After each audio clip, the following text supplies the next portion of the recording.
Hey guys, how you doing? I hope you're all having a great day and hope you guys are enjoying the blessings that has given you. And in this video, I wanted to go ahead and talk about the blessings of God and talk about the plan that God has for your life, because I don't know what God has planned for you. I don't know what the future holds, but I do know that usually when God tells us he has a plan for us, he never really tells us what what the results are going to be or what's going to happen in the future.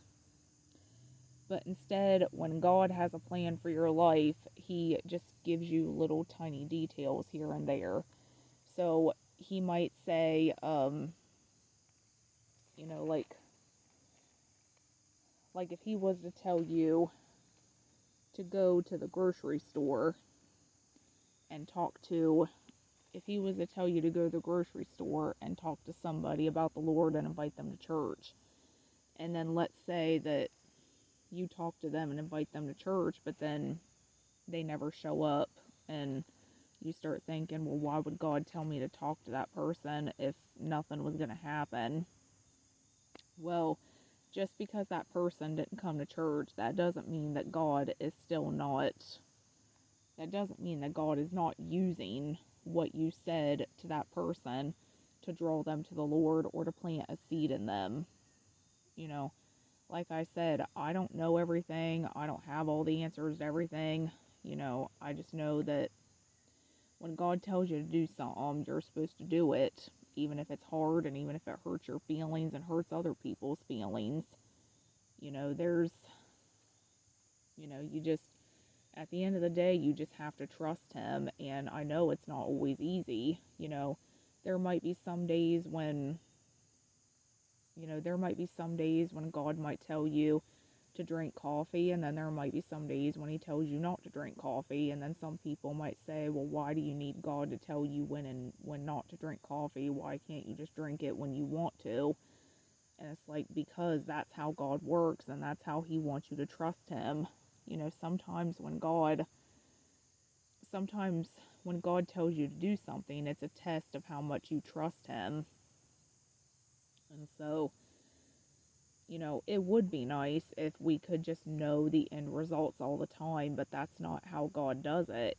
God doesn't just tell us, okay, well, this is what's going to happen and this is what's going to happen. Sometimes he'll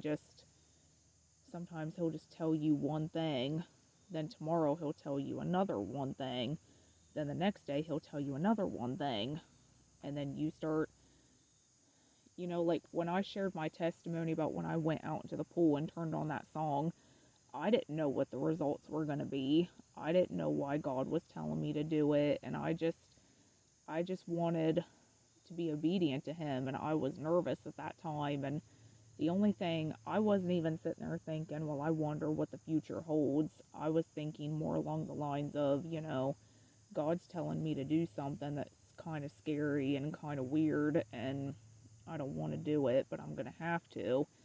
And then suddenly that story that I shared turned into a classic story that everybody talks about all the time, and everybody remembers that story who I told it to.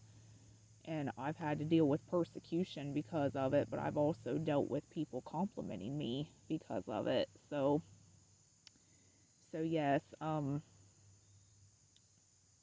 sometimes the Lord will tell you to do things that seem crazy to other people, but later down the road you will know why he told you to do it. But even if he never does tell you why he told you, at the end of the day, you still have to be obedient to him. And even if he doesn't reveal to you why he told you to do it until after you get to heaven or after you meet him in heaven, you know, that's, you know, that's better than nothing.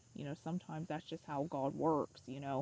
God doesn't always do things the way we want him to do them. He does things the way he wants to do them.